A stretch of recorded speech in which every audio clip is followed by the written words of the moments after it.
gente começa agora mais uma edição do Papo com Ela e que alegria poder ter você aqui comigo. No programa de hoje a gente vai falar sobre um projeto que enaltece mulheres aqui em Mato Grosso, Mulheres Resistência, e a gente também fala sobre as sequelas que a chikungunya tem deixado na população, sejam elas neurológicas ou motoras. Aqui você ainda confere uma entrevista, uma reportagem de um projeto que foi criado pelo artista André De Luca, que visa levar letramento racial, consciência racial às escolas e também abordar a depressão. A gente traz aí detalhes de como criar a imagem que você deseja, né, para imprimir no seu negócio, na sua marca pessoal. E a gente também aborda como os empreendimentos no ramo da advocacia têm crescido aqui em Mato Grosso acima da média nacional. Então você já sabe, prepara o teu café e vem comigo, que o Papo com Ela está recheado de informação. Enaltecer, homenagear, celebrar a existência de mulheres dos mais variados setores. É nessa perspectiva que toma forma a terceira temporada do projeto Mulheres de Resistência, lançada neste mês de abril.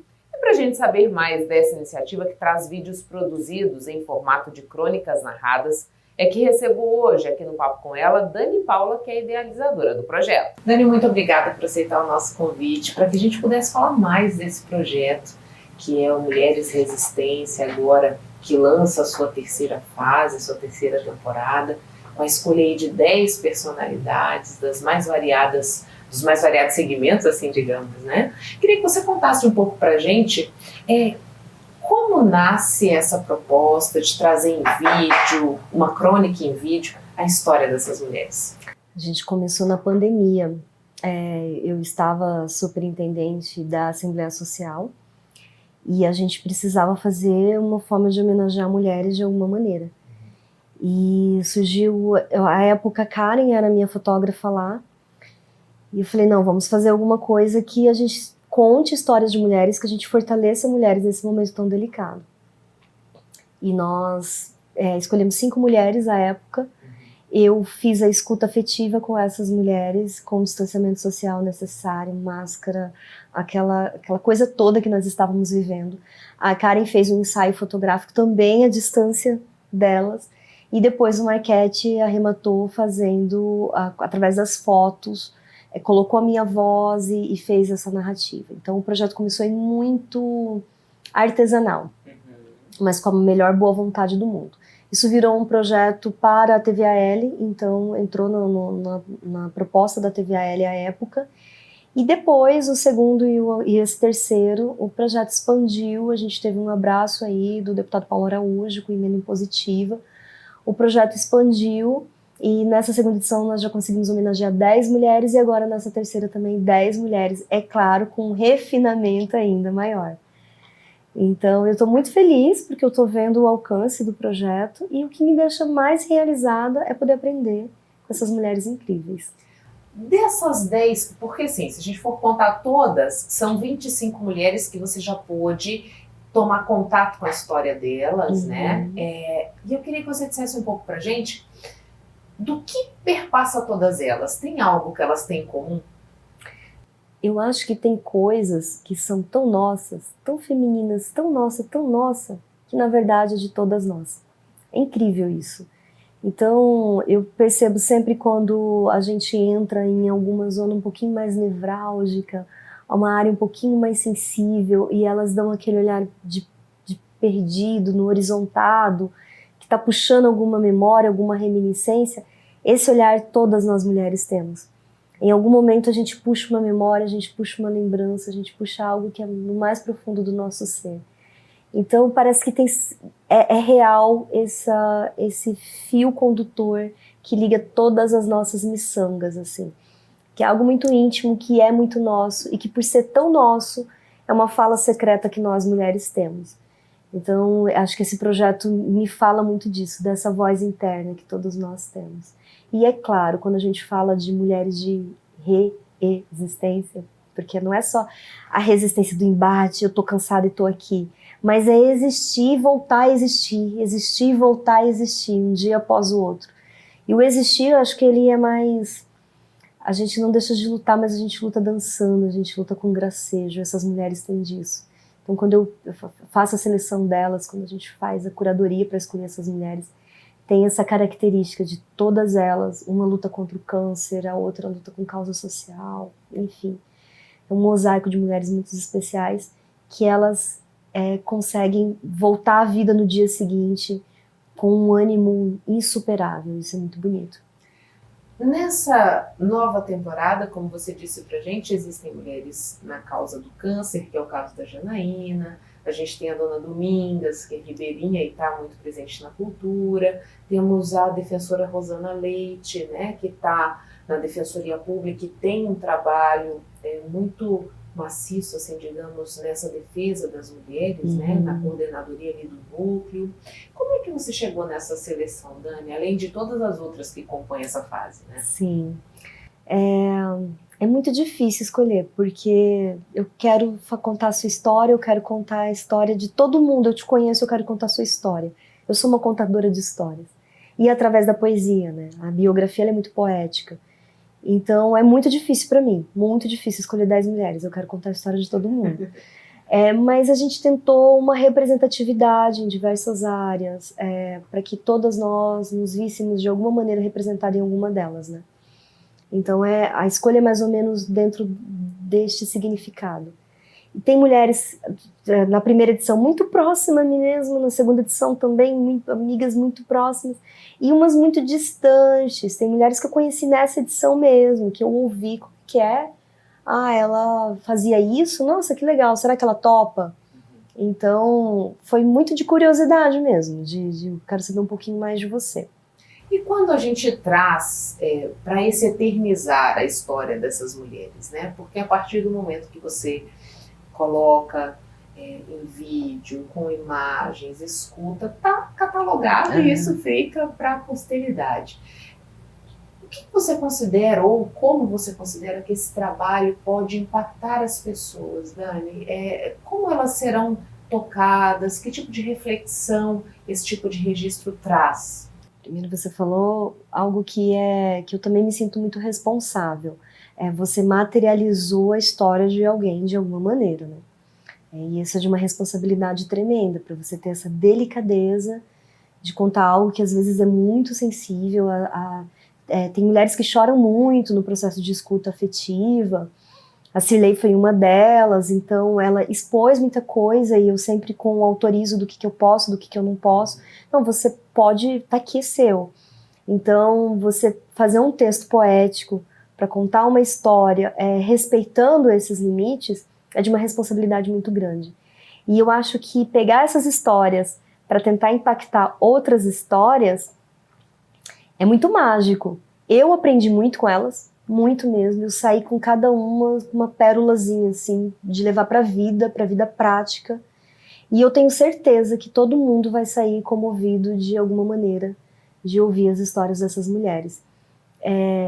Tem desde uma senhora que é Dona Ida, quase centenária, de uma elegância, de uma delicadeza assim extraordinária, como tem mulheres altivas de Cidinha, por exemplo, Nascimento, que ela conversa com você mexendo em alguma coisa, fazendo alguma coisa, ela tá aqui, tá super altiva, que você precisa estar atento ao movimento para você conseguir descrever aquilo também. Então todas elas vai passar alguma coisa para o público, todo mundo ali vai, todas vão trazer alguma coisa que leva um aprendizado, que leva uma responsabilidade emocional muito grande para quem for assistir. Conforme você relata, a gente vai sentindo a emoção que você tocou mesmo quando esteve com essas mulheres nesse processo de construção. A gente sabe que Mato Grosso, infelizmente, tem estatísticas que a gente não gostaria de ter, como é o caso do número de feminicídios, como é o caso crescente de mulheres buscando o amparo, por exemplo, da Lei Maria da Penha, em função de vivências de violência.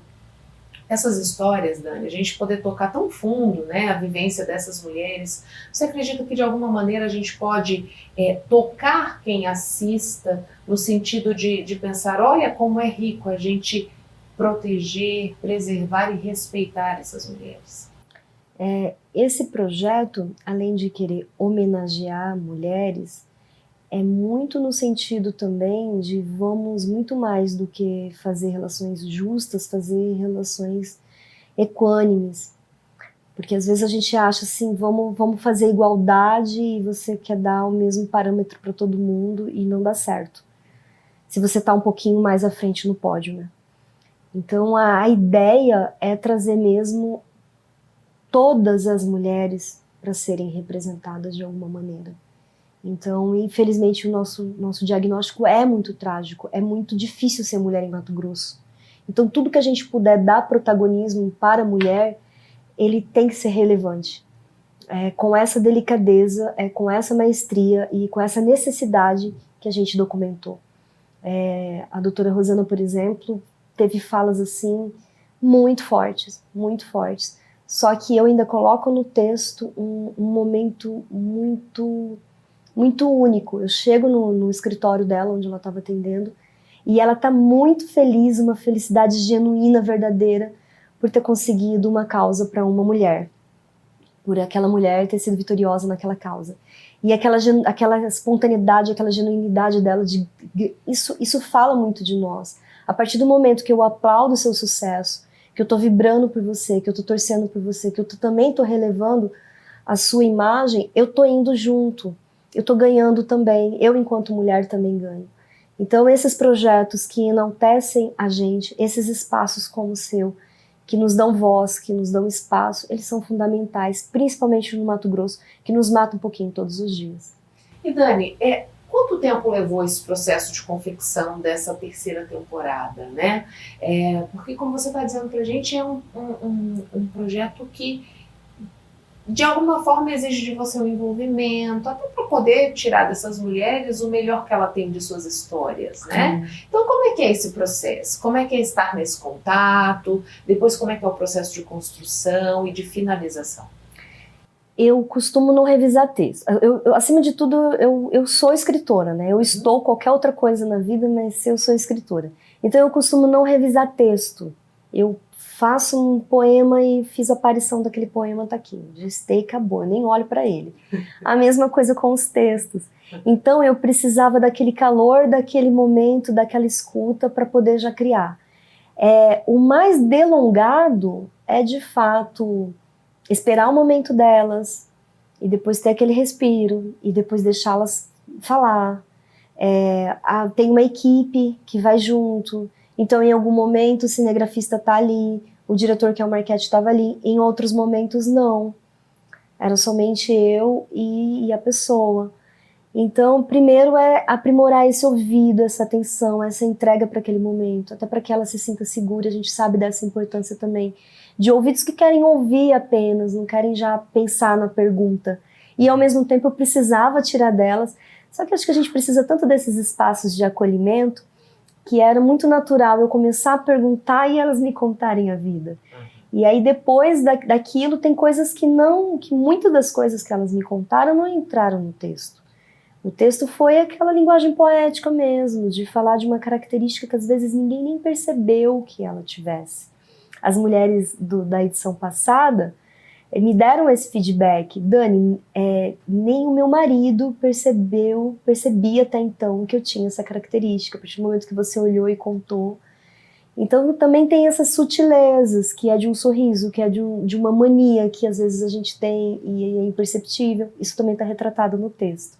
Então o processo mais demorado mesmo foi claro, tem toda a parte técnica, né, que o Marquete poderia falar melhor, que de edição e tudo mais, mas no que me corresponde é de fato a entrega para escuta. Algumas eu escutei, tive que escutar novamente. Então mais esse processo que eu diria terapêutico. E quanto tempo você levou para fechar essa terceira temporada, né? Assim, desde o momento que você captou com essas mulheres, escreveu o texto e o Marquete finalizou. Foi um período de quanto tempo? Foi quase um ano, assim, uns 7 meses. 7, 8 meses. Só da minha parte, né? Fora da parte do pessoal que fez a edição. Quem está assinando a trilha sonora é a Stella Seregati e o John Stewart, trilha original. Então a Stella pega fragmentos do meu texto, porque é um texto poético, então ele tem até uma sonoridade, e eles criaram a música em cima desses fragmentos do texto. Tá muito bonito. Eu acho que isso assim é a cerejinha do bolo, é a coroação desse trabalho. Eles são incríveis e fizeram um trabalho formidável. Tá muito bonito mesmo. E quem quiser acessar, né, Dani? A gente está aqui contando, criando aquela expectativa em quem está nos assistindo, onde a gente pode conferir essa terceira temporada que foi criada com tanto carinho, com tanto zelo por vocês. A estreia oficial é no dia 2 de abril, às 19h30, no Teatro dos Cerrados Umira Canavarros, a minha casa, a nossa casa. E essa estreia oficial, depois, no dia 3, já vai estar disponível no YouTube. É o YouTube do Instituto Brasil, que é o instituto responsável, né, pela realização do evento, do documentário. E as edições anteriores, as 10 mulheres anteriores, para quem quiser conferir, também está lá no YouTube do Instituto Brasil. Aquelas outras 5 estão lá também? As outras 5 não estão, porque como ela foi artesanal, ela não teve, né, não teve recurso público, ela foi ali feita por mim, Karen e Marquette, ela foi para a TVAL e talvez tenha no YouTube da TVAL, eu não vou falar com tanta convicção, porque eu não tenho certeza. Mas as outras 10 é certeza, com o acabamento final, tudo bonitinho, no YouTube do Instituto Brasil. A partir daqui a gente tem uma perspectiva de novas temporadas, o que você vem pensando a respeito desse projeto? Eu já estou com umas 2.500 mulheres que eu quero entrevistar no mínimo, que eu quero ouvir, que eu quero fazer a escuta afetiva e poder escrever sobre elas, no mínimo. Então sim, a gente já está pensando sim na 4ª temporada. Eu já estou pensando, eu não falo nem em curadoria de mulheres, porque como eu falei, para mim isso é muito fácil, porque eu quero ouvir, quero contar a história de todo mundo. Mas agora é viabilizar mesmo, e eu já estou contando as horas para começar o próximo projeto. Dani, muito obrigada pela sua participação, parabéns pelo trabalho, que a gente possa cada vez mais contar com sua sensibilidade para contar a história dessas mulheres de Mato Grosso, que são sensacionais, sem dúvida. Eu que agradeço o espaço sempre, acolhimento, carinho. Muito obrigada.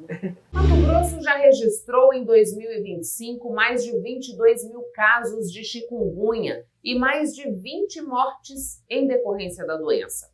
Aqueles que conseguem superar a enfermidade, por vezes, precisam lidar com sequelas, sejam motoras ou neurológicas. E para falar mais sobre essas complicações, aqui recebo aqui no Papo com Ela o médico Abdon Karawi. Doutor Abdon, muito obrigada por aceitar o nosso convite para que a gente pudesse trazer mais informações desse quadro que a gente está vivenciando com bastante intensidade nesse ano de 2025, que é o crescimento dos casos de chikungunya, né? E me parece que é uma doença que pode deixar sequelas. O senhor pode falar um pouco mais para a gente a respeito disso? Sim, tudo bem, Michele. Obrigado pelo convite e sempre é um prazer tentar esclarecer um pouco para a comunidade sobre doenças, principalmente doenças epidêmicas como a chikungunya, né?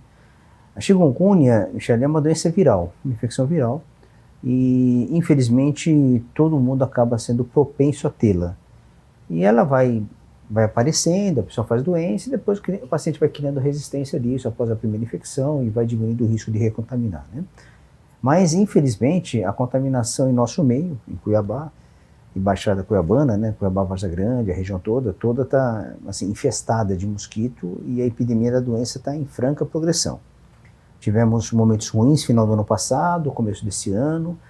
Como todo mundo sabe, a infecção faz um quadro de febre, com muita dor articular, né, dor nas juntas, na articulação, e às vezes faz um pouco de mancha vermelha que passa rápido, mas habitualmente a dor articular, a dor da articulação, é o fator que mais dá dificuldade para o doente, que mais deixa ele limitado, deixa ele fora da atividade de trabalho, de sua atividade cotidiana.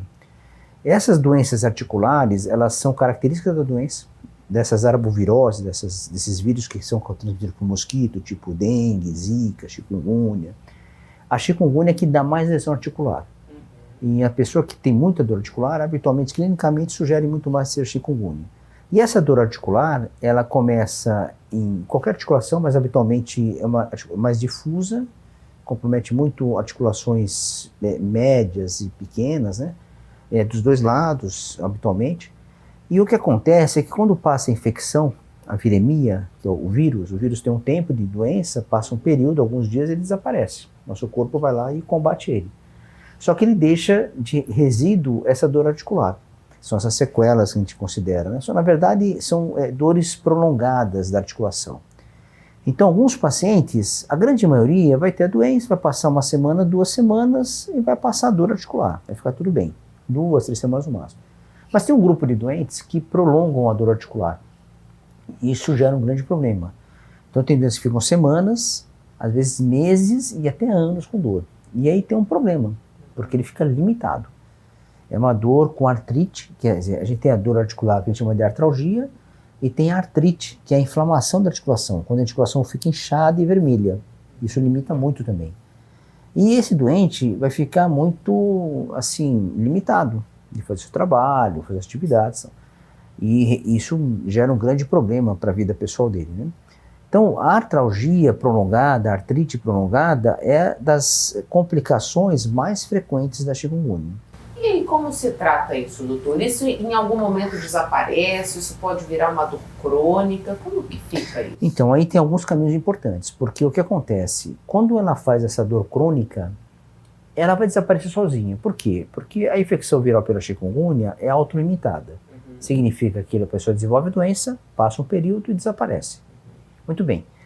Só que os doentes, eles autolimitam a viremia, mas a dor prolonga mais. E por que prolonga? Então essa é uma pergunta que a gente não sabe responder muito bem ainda. A medicina não tem uma resposta muito clara para medir aquelas 10 pessoas que tiveram chikungunya, qual dessas 10 pessoas vão complicar e evoluir mal. A gente não sabe ainda. Tem muito estudo sendo feito, mas a gente não tem muita ainda clareza clínica para isso. Existe muito estudo laboratorial. E o que acontece é que quando ele prolonga a doença, gera alguns problemas clínicos isso. Primeiro, porque pode ser só por causa do vírus, ok? Então só o vírus causou isso, foi um desencadeador do processo, como fosse um estupim numa bomba, você liga o estupim, você mesmo que se apagar, ela vai andar, né? Então, isso acontece em alguns doentes e depois no certo tempo vai desaparecer. O tempo é difícil dizer. Agora, tem outro grupo de doente que às vezes ficam com a dor articular, aí é um problema, porque às vezes eles desenvolvem doença reumatológica para isso, doenças específicas reumatológicas, isso acontece. Então nossos colegas reumatologistas estão recebendo doentes com chikungunya e sempre eles é um desafio, saber se a dor articular é só pela chikungunya ou essa dor articular está associada a uma doença reumatológica, tipo artrite reumatoide, por exemplo, outras doenças. Esse é um ponto delicado clínico para nós. Para o doente não importa, ele está com dor o tempo todo, coitado, independente do que ele seja qual doença, a dor é o tempo todo, né? Mas para nós, clínica é importante, porque são diferentes os manejos. Então, o paciente com dor crônica pelo chikungunya vai ter que ter um manejo diferente do paciente com artrite reumatoide prolongada, né? Bom, mas aí o tratamento funciona da seguinte maneira. Você usa analgésicos anti-inflamatórios nessa primeira fase, nada de especial, não existe nada especial de fato, não existe remédio que mate o chikungunya ainda, antivirais. Então a gente só vai tratar a sintomatologia, a dor, a inflamação, assim por diante. Agora, quem prolonga, que vai passar de um mês, está inválido, está com a articulação inchada, o manejo pode ser semelhante ao que a gente faz para as doenças reumatológicas crônicas, tipo artrite reumatoide, que é a mais clássica. Então, o mesmo manejo que a gente faz para artrite reumatoide, às vezes usar corticoide, usar imunossupressor, pode ser necessário ser feito nesses doentes quando eles começam a prolongar a doença. A gente está falando aqui de prejuízos motores, né? Que Sim. pegam essas articulações. Nós temos também implicações neurológicas, doutor, em razão da chikungunya? A chikungunya é uma viremia, então o vírus dissemina. Todos esses vírus que fazem doença disseminada, eles podem comprometer qualquer órgão. Então, a manifestação neurológica da chikungunya também é bem conhecida. Desde o começo da pandemia, década de 70, 60, que a gente começou a documentar melhor isso, não só no Brasil, em outros locais nas Américas, né? A chikungunya, ela tem comprometimento em outros órgãos, além do osteoarticular, né? Que é esse locomotor, né? E a manifestação do grupo neurológico também é uma complicação. Dentre as complicações, é uma das mais preocupantes, porque elas levam a lesões neurológicas muito difusas. Por exemplo, quando ela compromete o sistema nervoso, ela pode comprometer o sistema nervoso central, que é o nosso cérebro, o encéfalo mais a medula, e o sistema nervoso periférico. Então você tem essa divisão.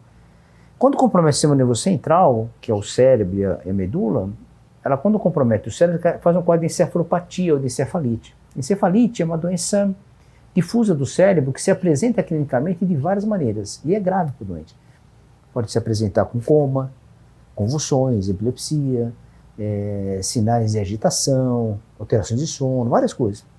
Desde manifestações leves até manifestações mais graves, como perda de memória, sonolência e tal, até manifestações graves, como coma. E isso é muito sério, porque esse doente faz essas manifestações na fase aguda da doença, logo que a doença começa, e fica muito grave. O doente precisa de UTI, de suporte intensivo, e às vezes morre por causa disso. Então, é minoria, a gente sabe disso, graças a Deus é uma epidemia que tem uma letalidade baixa, mas, em todo caso, os doentes que comprometem, não interessa a probabilidade, né? Eles não falam em 1%, 0,1%, para a pessoa que está doente é 100%, são 100% de problema, né?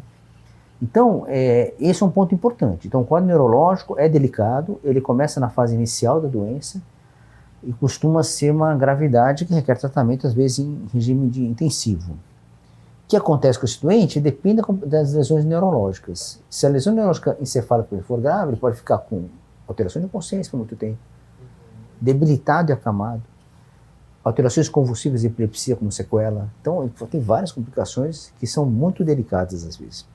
Então, isso é um ponto importante da doença neurológica. Ela pode comprometer a medula. Então, a medula, habitualmente, a pessoa vai perder força do pescoço para baixo, ou da cintura para baixo, pode ficar paraplégico, tetraplégico, e assim por diante. Essas características, alterações de urina e fezes, que é o controle de esfíncter, né, de controle de fazer essas coisas. E as doenças periféricas são relacionadas mais à neuropatia periféricas, adormecimento, como a hanseníase faz, por exemplo, que a gente também conhece, uma infecção bacteriana aí, causa lesão neurológica periférica, perda sensibilidade da mão, dos pés e tal. Então, a parte neurológica é muito delicada e é uma complicação pouco frequente, mas quando ocorre é muito, muito impactante, muito dura, né? Outros órgãos podem ser comprometidos também, sistema cardiovascular, que é coração, pericárdio, sistema pulmonar, sistema digestivo. Então, todo o nosso corpo, durante uma viremia, ela pode ser comprometida, entendeu? Mas realmente algumas são mais impactantes, né? A neurológica é uma complicação muito delicada. A gente tem um número de óbitos no Brasil, mas a maior parte deles acontece em Mato Grosso, né? Existe uma explicação? Aqui as coisas estão agravando mais? É alguma coisa no processo de assistência? Já se tem um olhar para por que o nosso estado está com esse índice maior no registro de mortes? Então, Michele, isso é bem importante porque as mortes com chikungunya já ultrapassaram o dengue em relação à porcentagem. Então já é uma doença dessas arboviroses problemáticas no Brasil. E Mato Grosso, campeão, né? Mato Grosso, infelizmente, explodiu de caso. Mato Grosso, a nossa região aqui foi monstruosa. Então, o número de casos na nossa região é muito alto, diferente do Sul e Sudeste, por exemplo. Então, nós somos muito ruins. Isso é um dado muito delicado. Quanto às notificações, porque essa epidemiologia, esses dados de mortalidade, eles são analisados por análises de notificação. Então, as pessoas têm que notificar, né? Os médicos, os enfermeiros, as pessoas que atendem os pacientes na rede primária, secundária, terciária, precisam notificar os casos para que as secretarias consigam tabular esses dados e analisar o que está acontecendo. Quando a gente vê uma mortalidade muito alta, existem alguns aspectos. Primeiro, quando a gente fala em mortalidade para chikungunya, você vai dividir em dois aspectos importantes. O primeiro aspecto é a mortalidade relacionada diretamente ao vírus. O vírus vai lá, faz uma viremia grave, lesa o cérebro, arrebenta e o doente morre. Então, essa é uma situação que não é tão frequente, mas ocorre. A segunda situação é a chikungunya, causar chikungunya no paciente que tem alguma debilitação, alguma coisa assim, fica mais grave, vai para um hospital e começa a ter complicações no manejo. Então o paciente vai para a UTI, por exemplo, é intubado, aí faz uma pneumonia bacteriana pela intubação, aí faz infecção urinária, aí faz infecção de corrente sanguínea, complicações infecciosas às vezes, ou outras, embolia pulmonar, tal, durante esse período da sua permanência. E aí você tabula a mortalidade relacionada a chikungunya, entendeu? Então tem que tomar cuidado um pouco nessa análise para saber exatamente o que é do vírus e o que não é do vírus em si, mas é um fator complicador. Se não tivesse o vírus, não acontecia isso. Mas aconteceria com outra doença. Ok? Agora, independente disso, os dois vão gerar mortalidade. Então, mesmo que seja de um mecanismo ou de outro mecanismo, a mortalidade vai estar relacionada direta ou indiretamente à chikungunya. Certo? Porque não tem, assim, ó, direto chikungunya. sarampo não existia, não aconselha nada, ou indiretamente a chikungunya, que se não fosse a chikungunya, pode ser outra infecção, outra complicação, outra coisa, como um AVC, um infarto, e ele faria as complicações que eu estou dizendo da chikungunya, por ser um paciente mais frágil. Então a gente pode dizer que o maior índice aqui é porque a gente tem o maior número de infectados, seria isso? E sim, em termos de infecção de chikungunya, sim. Então eu acho que a proporcionalidade da mortalidade está relacionada ao número de casos. A gente sabe que existe uma mortalidade X nesses pacientes, muito mais baixo que, eu não lembro exatamente o valor, mas vamos falar em 0,1, 0,2%. Então se você tem um N muito grande, um número muito grande de pacientes, você acaba tendo uma mortalidade relacionada àquilo. Se a cada, sei lá, 1.000 pacientes morre um, então naturalmente, aqui nessa encrenca que a gente está passando, né, então você vai ter uma mortalidade. E uma mortalidade em nossa região que é pequena, Cuiabá não é uma cidade tão grande, 1, 2 mortes que acontecem com o chikungunya, todo mundo já tem uma pulverização da informação muito grande, né?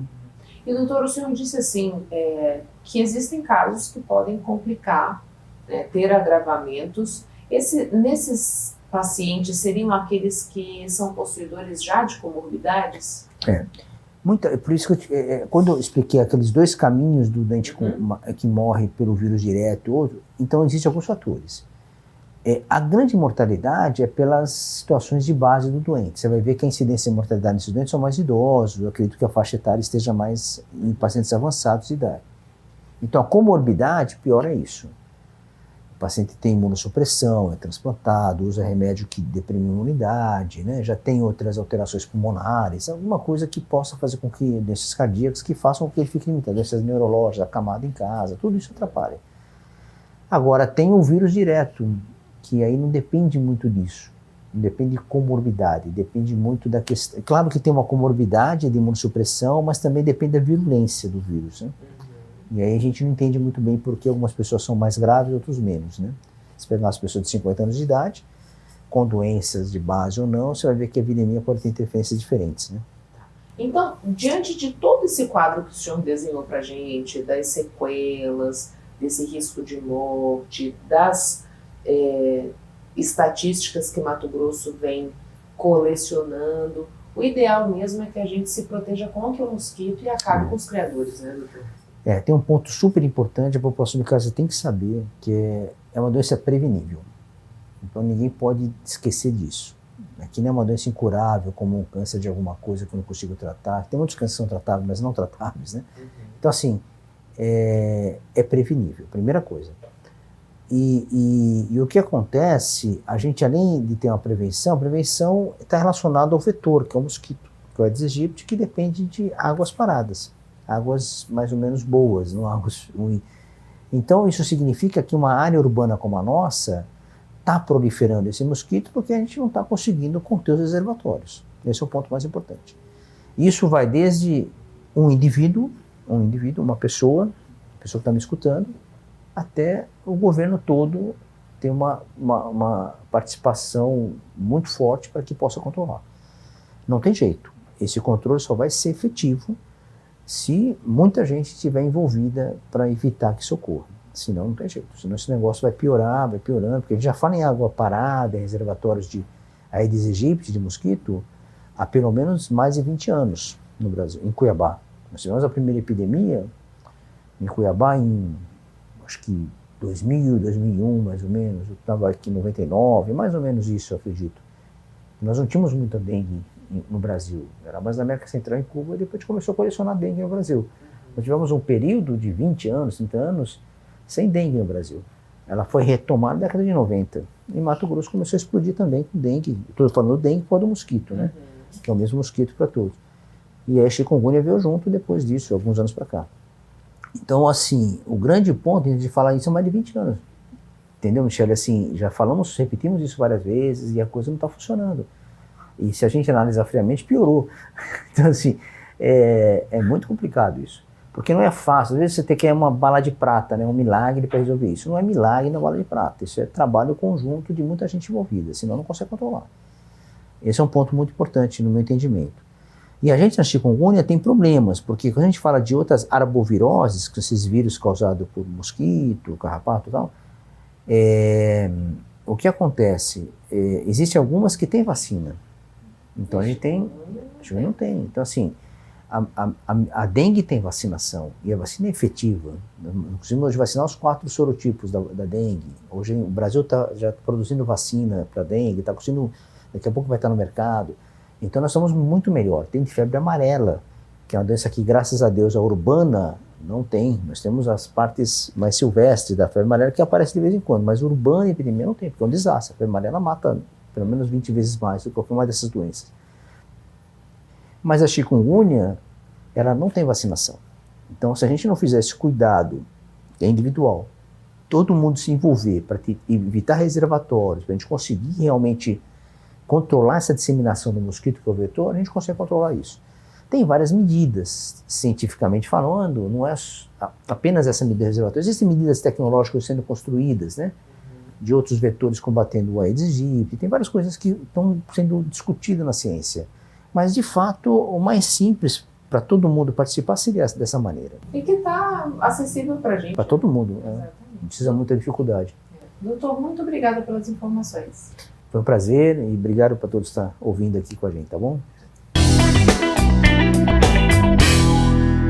Mato Grosso cresce acima da média nacional na abertura de negócios no ramo da advocacia. Uma pesquisa realizada pelo Sebrae revela que o estado de Mato Grosso tem crescido 14% anualmente no número de aberturas de empreendimentos no setor, atingindo a marca de 3,6 mil estabelecimentos em todo o estado. O crescimento chega a ser 3% maior que a média brasileira. Segundo uma pesquisa do Sebrae Mato Grosso, o estado conta com 3.600 escritórios, o que representa 2% do total no Brasil. Com um aumento de 14% ao ano acima da média nacional, muitos advogados agora enfrentam um desafio importante: a gestão de seus negócios. Normalmente, os empresários do setor de advocacia eles saem da faculdade como especialistas em suas respectivas áreas de atuação.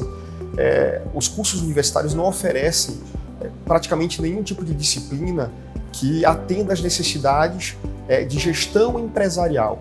E quando você pega um advogado que abre um escritório de advocacia, ele vai enfrentar os mesmos desafios que qualquer empresa enfrenta no mercado de trabalho, no mercado profissional. A pesquisa indica ainda que mais da metade dos empresários do setor jurídico em Mato Grosso são homens, com idades entre 30 e 50 anos, e 49% se identificam com a etnia branca. Para apoiar as mulheres empreendedoras, o Sebrae Mato Grosso oferece o programa Sebrae Delas, que fortalece negócios liderados por mulheres, ajudando a identificar oportunidades, superar desafios e melhorar a gestão de negócios. Quando a gente olha para a pesquisa e a gente identifica aí quais são as dores, as principais dores, você tem ali 60% que fala sobre concorrência, né? 59% fala sobre a captação de clientes. Eu tenho ali 50% que fala sobre a atualização da legislação, se manter atualizado, e 43% que fala sobre marketing. E tudo isso está correlacionado. Por que eu falo que tudo isso está correlacionado? Porque, como eu falei anteriormente, a gente tem uma alta concentração de profissionais nas segmentações trabalhista e civil. E para você se diferenciar no mercado, é interessante que a gente entenda as necessidades do mercado e consiga se diferenciar por meio de outras atividades, por meio de outras especialidades. Ou seja, existem oportunidades para direito agropecuário, direito da tecnologia, LGPD, existem oportunidades para direito internacional e, de repente, para você se diferenciar e captar mais clientes, é importante investir em outras especialidades, né? Apesar do crescimento do setor, muitos advogados ainda enfrentam desafios com a intensa concorrência e a dificuldade em captar clientes. Isso acontece em grande parte pela concentração do mercado nas áreas de direito civil e trabalhista. Para se diferenciar, uma das recomendações é conhecer as possibilidades dentro do marketing jurídico. Na realidade, é porque existem restrições. Existem algumas restrições legais ao marketing para esse segmento específico. É difícil entrar aqui no detalhamento, mas isso dificulta um pouco o posicionamento desses empresários. Então eles precisam entender quais são as possibilidades legais e como é que eles podem trabalhar e desenvolver suas estratégias de divulgação em cima dessas possibilidades. E o Sebrae consegue contribuir no desenvolvimento dessas estratégias. Hoje é muito comum a gente trabalhar os advogados e os empresários da advocacia como influenciadores digitais. Isso contribuir para o posicionamento deles naquelas especialidades e também atrair novos clientes para esses escritórios. Já percebeu como a sua imagem pode mudar ao longo do tempo e a essência permanecer a mesma? Esse contraste muitas vezes gera estranhamento, e o visagismo entra aqui como uma ferramenta poderosa que ajuda a alinhar quem você é por dentro com o que você transmite para o mundo, isso de forma autêntica e estratégica. Na consultoria de visagismo, nós temos 2 fatores determinantes. Então, temos o primário e o secundário. O primário é o que você deseja expressar. Por quê? Através da verbalização, né, da nossa cliente, ela vai trazer realmente aquilo que vai a representar socialmente. E isso vai contribuir para o comportamento dela. Comportamento e mentalmente também. O secundário, nós pensamos na harmonia e estética. Quando as pessoas me procuram para fazer a análise visagismo, estão mais preocupadas com o fator secundário. Carol, qual corte de cabelo que combina com o meu rosto? Mudanças de visual estão sempre em alta. Entretanto, sem uma abordagem estratégica, elas podem criar uma desconexão entre o que você realmente é e o que transmite. Para a visagista, o segredo está em destacar a essência, alinhando aparência e objetivos. A Lady Gaga, ela tem uma personalidade forte. A personalidade de estilo dela é teatral, uma pessoa que tem uma marca bem expressante no meio artístico. E aí, o que estava acontecendo? Ela estava meio que distanciando do público. É uma mulher belíssima. Então, ela fez esse processo de consultoria, não perdeu a identidade dela visual, não perdeu a sua essência, que é muito importante falar sobre isso, mas ela mudou totalmente o estilo dela de vestir. E o que ela conseguiu com tudo isso? Aproximar o público.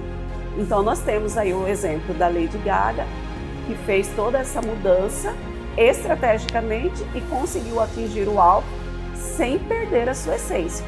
Então, ter um guia nesse processo faz toda a diferença. Para Carol Bispo, a imagem comunica muito mais do que se pensa. E os arquétipos, temperamentos e cores, quando alinhados, refletem valores e objetivos, além de transmitir a mensagem desejada com menos ruídos. Temos aí os arquétipos, que é de marca, que é o de marketing, né? Que é aquilo que você conecta com o público que está ali te observando. Um exemplo da sábia. Quem é a sábia? É aquela mulher incansável, que busca conhecimento, que não se contenta com respostas rasas. Então eu vou buscar o fundamento disso, eu vou trazer o sentido de tudo isso. E ela quer transmitir isso para as pessoas. É um valor que ela tem. Então, consegue trabalhar essa identidade visual ali na comunicação. E para uma transformação estratégica, é indispensável alinhar o interior com o exterior, refletindo assim a autenticidade e preservando a essência. O ator André De Luca criou o projeto Ciclo de Palestras Superando Obstáculos com Humor. A intenção é discutir com alunos, professores e demais profissionais presentes no ambiente escolar a depressão e o letramento e consciência racial. O conteúdo foi criado com base na experiência vivida pelo artista, que esteve entre a vida e a morte em razão da depressão, o bullying e o racismo. O artista cuiabano André De Luca tem se dedicado nos últimos anos a um trabalho que vai além dos palcos. Com uma trajetória marcada por superação, ele criou o projeto Ciclo de Palestras Superando Obstáculos com Humor, que leva jovens de escolas públicas a refletirem sobre saúde mental, autoestima e letramento racial. A palestra Superando Obstáculos com Humor, eu escrevi essa palestra e comecei a ministrá-la há mais de 10 anos. Eu fazia em escolas públicas, geralmente de periferia, onde a grande maioria são negros e pardos. Eu queria compartilhar um pouco da minha experiência para mostrar que se eu, que nasci nas mesmas condições, consegui seguir na vida, trabalhar com o que eu gosto, me tornar uma pessoa bem-sucedida dentro da minha área, contrariando todas as previsões, eu falei, vocês também podem. Então eu criei essa palestra para isso. Mas há 2 anos atrás eu tive início ao meu letramento racial. Então eu misturei o Superando Obstáculos com Humor com o letramento racial. Abordando temas como depressão, bullying e racismo, André De Luca alcançou mais de 2.000 alunos com o projeto em 2024. O ativista atravessou um quadro de depressão grave em 2019 e desde então compartilha sua história para inspirar jovens que enfrentam situações semelhantes. eu adoraria ter o conhecimento que eu tenho hoje quando eu era jovem.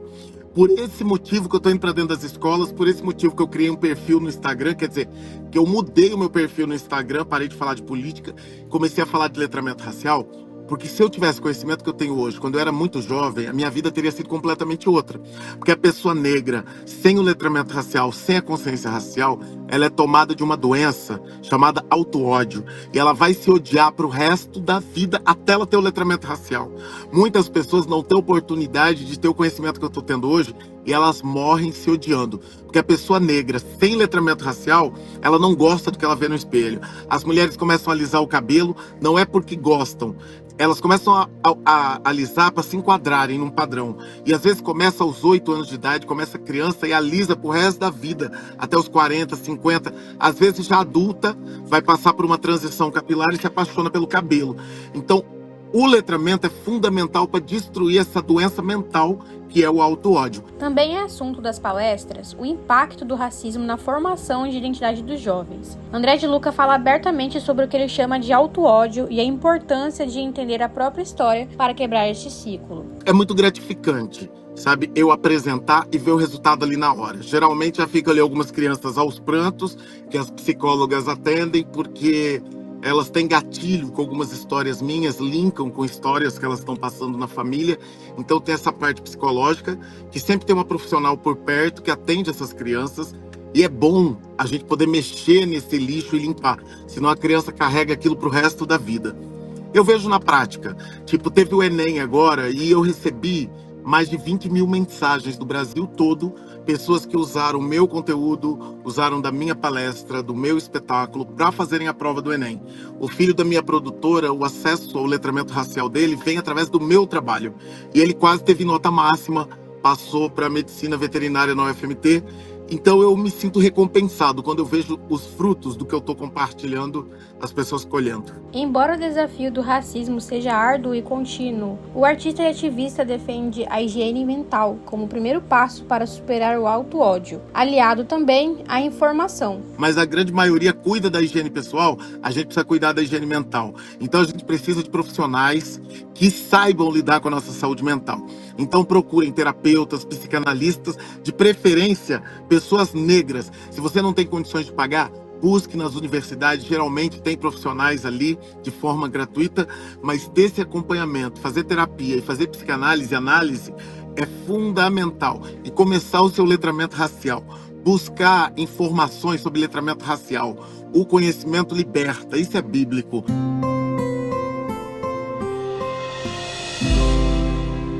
Hoje quem participa conosco do Papo Poesia é a imortal Yasmin Nadaf, integrante da Academia Mato Grossense de Letras. Quando voltei após tão longas viagens, a minha terra estava toda em flor.